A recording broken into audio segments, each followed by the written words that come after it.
48, 60 വരുന്നുണ്ട് കേട്ടോ. 47, 48, 49, 50, 51, 52, 53, 54, 55, 56, 57, 58, 59, 60. കാല് മടക്കാതെ കാല് നീട്ടിക്ക്.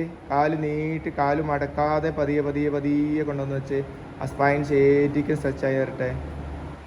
പതിയെ പതിയെ കൊണ്ടുവന്ന് വീണ്ടും അതേപോലെ തന്നെ കാല് നീട്ടി കാൽപാദം ചേർത്ത് സ്ട്രെച്ച് ചെയ്ത് നിന്നേ. ഒന്നോടെ ഷോൾഡർ വലിച്ച് ടൈറ്റ് ചെയ്തോ. കാൽപാദം ഒന്നോടെ വലിച്ച് ടൈറ്റ് ചെയ്ത്. 1, 2, 3, 4, 5, 6, 7, 8, 9, 10. കാല് കയറ്റി മടക്കി ചവിട്ടിയിട്ട് ആ ബ്ലോക്ക് എടുത്ത് റിലീസ് ചെയ്തു.